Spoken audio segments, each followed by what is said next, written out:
কোন পথে যাব, তাই না? পথ হলো দুইটা। পথ কয়টা? দুইটা। মাইকে বলতেছি, খেয়াল করবেন। পথ কয়টা? দুইটা। ফারিকুম বিল জান্নাহ, ফারিকুম বিস সাইর। এটা কোরআনের কথা, এখানে একটা কোরআন থাকা দরকার ছিল। কোরআনের কথা, আমার কথা না। ফারিকুম বিল জান্নাহ কোরআনে বলছে আল্লাহ। আল্লাহ বলছেন পথ হলো দুইটা। পথ কয়টা? দুইটা। তাহলে দুইটা পথ মানে দুইটা মত, দুইটা দল, ঠিক না? ঠিক কথা বলেন। পথ মত যাই বলেন আপনি, সেটা হলো দুইটা। একটা হলো ফারিকুম বিল জান্নাহ, ফারিকুম বিস সাইর। একটা হলো জান্নাতি আর একটা হলো জাহান্নামী। কয়টা পাইলেন? দুইটা। এবার আমরা আল্লাহ তাআলার আরেক আয়াতে কারিমায় দেখি যে পথ হলো দুইটা, দল হলো দুইটা, হিজবুল্লাহ আর হিজবুশ শয়তান। হিজবুল্লাহ আর হিজবুশ শয়তান। একটা হলো শয়তানের দল, একটা হলো আল্লাহর দল। একটা হলো আল্লাহর পথ, একটা হলো শয়তানের পথ। আচ্ছা তো কয়টা পাইলেন? দুইটা। পথ করে দুইটা, একটা হলো জান্নাতি, একটা হলো জাহান্নামী। একটা হলো আল্লাহওয়ালা আর একটা হলো শয়তানওয়ালা। কথা বলেন ঠিক না? ঠিক। এখন এই আল্লাহওয়ালারা দুনিয়ার জমিনে যুগে যুগে এসে আল্লাহ নবী তো বলছে যে আমি থাকবো না, আমার সাহাবা আজমান থাকবে, সাহাবা আজমান থাকবে, তাবিঈন থাকবে, তাবিঈন থাকবে না, তাবিঈন থাকবে, খুলাফায়ে রাশিদিন, বুজুর্গানিদিন, আইমান মুজতাহিদিন, এইভাবে থাকবে। থাকতে থাকতে যুগে যুগে তারা আসবে। যুগে যুগে তারা যে আসবে, আসার পরে তারা সিস্টেম বাই সিস্টেম শিক্ষা দিবে। কিন্তু সিস্টেম দিতে যাইয়া আমরা দেখুন তো সাইরের মধ্যে চলে যাই। মসজিদের কোন কয়টা? আমাদের ইমাম কয়টা? বড় কিতাব কয়টা? আর কথা করে একটা ঘর বানাইলে খুঁটি লাগে কয়টা? চারটা। বড় কিতাব কয়টা? চারটা। বড় ইমাম কয়টা? চারটা। আছে না নাই স্যার? তাহলে সাইডের একটা দাম আছে না নাই? সাইডের একটা গুরুত্ব আছে না নাই? আছে। তাহলে চারটে ইমাম আছে না? ইমাম মালিক, ইমাম শাফি, ইমাম আহমদ বিন হাম্বল, ইমামে আজম আবু হানিফা। এরকম ঠিক না? ঠিক। সাবেত ইবনে নোমান, ওনার নাম হলো সাবেত ইবনে নোমান, কিন্তু আমরা বলি ইমামে আজম আবু হানিফা। কয়টা পেলেন বাবা? চারটে পেয়েছেন। আর আমরা দল কয়টা? দুইটা। মাত্র দুইটা। এখন আসলে কয়টা পেলাম? চারটা। চারের মধ্যে মালিক, শাফি, হাম্বলি আর হলো আবু হানিফা। চারের ভিতরে আবার হলো চিশতিয়া, কাদরিয়া, নকশবন্দিয়া, মুজাদ্দিদিয়া। কয়টা হলো? চারটা হচ্ছে তো। শরীয়ত, মারিফত, হাকিকত, তরিকত, চারটা হচ্ছে তো নাকি? তাহলে আপনি ধরার জন্য বলছেন কাকে ধরবো, তাই না? আমি কিন্তু এই কাকে ধরাটা বোঝাচ্ছি আপনাকে। তাহলে এই চারটা, চিশতিয়া, কাদরিয়া, নকশবন্দিয়া, মুজাদ্দিদিয়া, আপনার মন যেটা চায়, আপনার মন যেটা চায় সেটা ধরবেন আপনি। কিন্তু এই চারটার ভিতরে আপনাকে দেখতে হবে আসলে কোথায় ভণ্ড আছে আর কোথায় হক আছে, কোথায় বাতিল আছে আর কোথায় সত্য আছে। এটা আপনাকে বুঝতে হবে। এটা জ্ঞান আপনাকে খাটাতে হবে। খাটিয়ে আমি তাফসীর বুঝি না, এগুলা আমি তাফসীর বুঝি না, আমি এটা বুঝি না, আমি বুঝি যেটা কোরআন সুন্নাহ মোতাবেক আছে, আমি ওটা বুঝি না। আমি বুঝি আপনি যেখানে যাবেন তাকে আপনি ধরবেন, সেটাকে ধরে আপনি আঁকড়ে থাকবেন। আর ওইটাকে ধরার অর্থ হলো যে ওটাকে কেমনে ধরবো, খালি ধরে এরকম ধরে থাকবো, তাই না? ওনাকে ধরার অর্থ উনি যা শিখায় দেয়, উনি যা বাতলায় দেয়, উনি সর্বপ্রথম বাতলাবে আপনাকে যে তুমি তোমার নিজকে গেছেন। এতদিন ধরে খালি মানুষের দোষ গেলে না গায়ে বেড়াইছো, আগে নিজের দোষটা বের করো। মোনাকাবায় বসে আগে আত্মসমালোচনা করো। আর আত্মসমালোচনা কি করবা? যে তুমি তোমার নফসকে আগে চেনার চেষ্টা করো। মান আরাফা নাফসাহু ফাকাদ আরাফা রাব্বাহু। তোমাকে নিজেকে যখন তুমি চিনতে পারবা, তখন তোমার রবকে তুমি চিনতে পারবা। আর তোমার রবকে যখন চেনা হয়ে যাবে, তোমার মারিফত তখন হাসিল হয়ে যাবে। যখন ঠিক দেখে কথা বলেন, মারিফত মানে হলো চেনা জানা। মারিফত মানে কি? অন্য কিছু গোপন জিনিস, সেটাকে চেনা জানা, সেটাকে বোঝা। একটা ঘুরতে কতগুলো কথা পাইছেন? আলহামদুলিল্লাহ বলেন, আলহামদুলিল্লাহ বলেন। সম্মানিত হয় আমার আর লম্বা করবো না, যেহেতু আমার ভাইজান আমাকে বলেছে আধা ঘন্টা কথা বলার জন্য। আধা ঘন্টার মধ্যে আমি শেষ করে দেব। আমার নূর মোহাম্মদ ভাই চলে আসবে। ভাইও কিন্তু আমার চাইতে আরো বীর পারোয়ান, যেরকম ঠিক না বেঠে সুরেলা কণ্ঠে, কোকিল কণ্ঠে আপনাদের মাহফিল শোনাবে আর শোনাবে, আর গান গজল গাইলে আপনাদেরকে মনোমুগ্ধ করে তুলবে, যেরকম ঠিক না বেঠে। আমার ভাইয়ের আমি যে কথা বলতেছিলাম যে মায়ার নবী, দয়ার নবী, রহমাতাল লিল আলামিন, রহমত যে উনি সেই আয়াত কারীমটা আমি তেলাওয়াত করেছিলাম, যেরকম ঠিক না বেঠে আমি তেলাওয়াত করেছিলাম যে ওমা আরসালনাকা ইল্লা রাহমাতাল লিল আলামিন। তাকে যে রহমত হিসেবে, বরকত হিসেবে দুনিয়ার জমিনে দিলেন। কেমন রহমতের নবী, কেমন বরকতের নবী।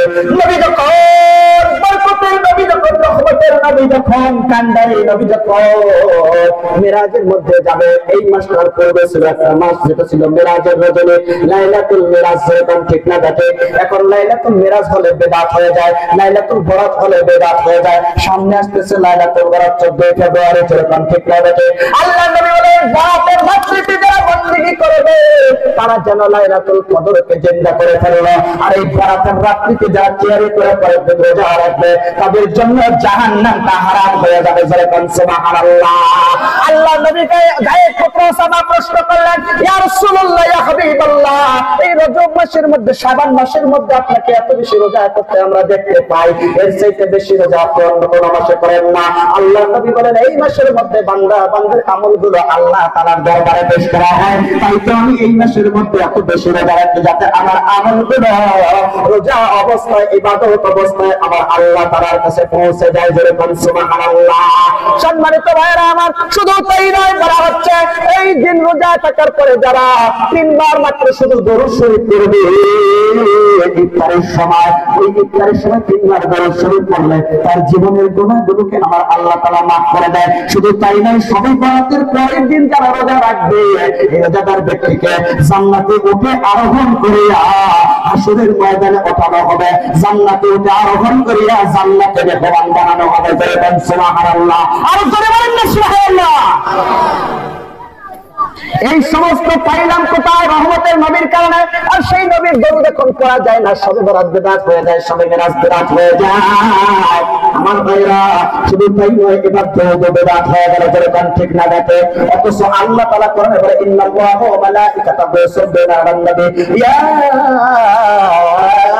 আইয়ুহাল্লাযীনা আমানু সাল্লু আলাইহি ওয়া সাল্লিমু তাসলিমা। যেরকম আল্লাহু আকবার। আমার আল্লাহ বলে, নিশ্চয়ই নিশ্চয়ই আমি এবং আমার ফেরেশতা মণ্ডলী আমার হাবিবের প্রতি দরুদ পেশ করি।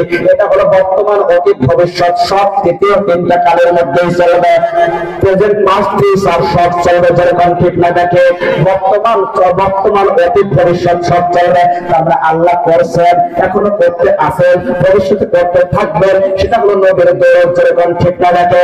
একটা মাত্র বندگی শুধু আমার আল্লাহ করে, আমরা সবাই আল্লাহর বندگی করে, সুন্নাতগুলো নবীর বندگی করে, নফল মুস্তাহাবগুলো নিজের বندگی করে। কিন্তু আমার আল্লাহ একটা বندگی করে, সেটা হলো রাসূলের প্রতি দরুদ পড়ে, যেরকম সুবহানাল্লাহ। আর জোরে জোরে কান্না সুবহানাল্লাহ। সম্মানিত ভাইরা আমার, একটু মনোযোগ লাগান,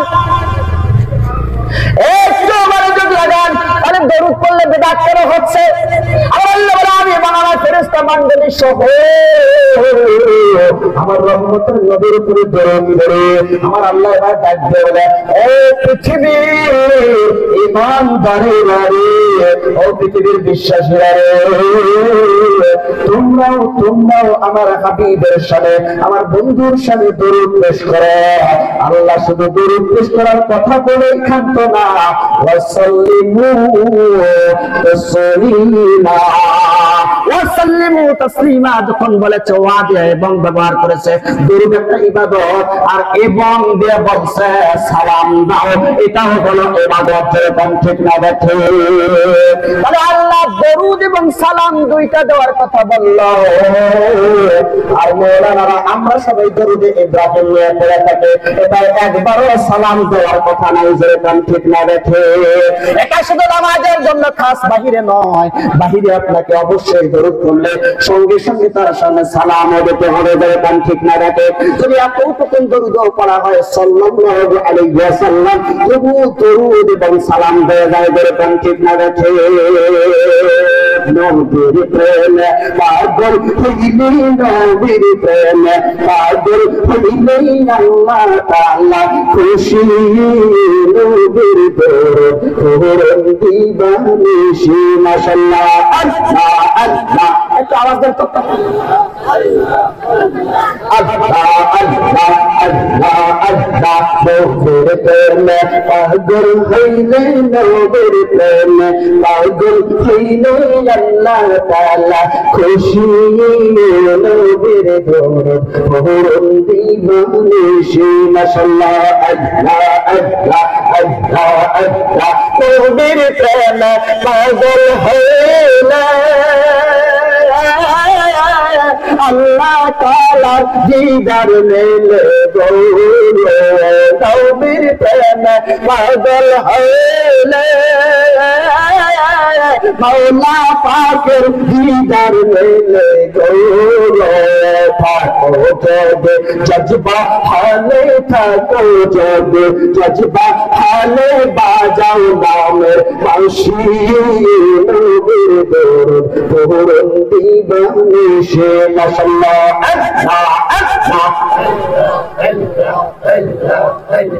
আল্লাহ আল্লাহ আল্লাহ আল্লাহ নবীর প্রেমে যে হয় পাগল তাহার সম্মান রই চিরকাল নবীর প্রেমে যে হয় পাগল